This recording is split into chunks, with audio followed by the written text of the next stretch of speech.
Hi, Stuart from SmartLock here. Today I'm going to show you our new OpenEdge Plus electric strike lock that's battery powered. Yes, battery powered.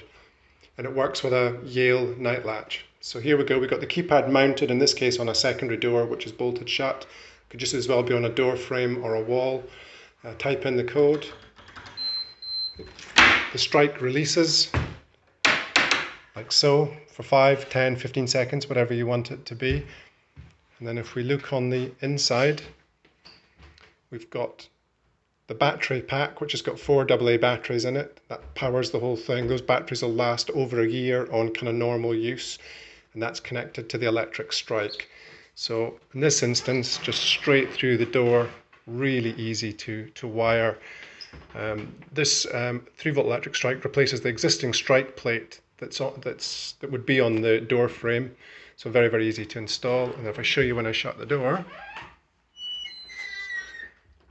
we've just got a normal Yale night latch with the key backup on the other side. So you've always got a key backup.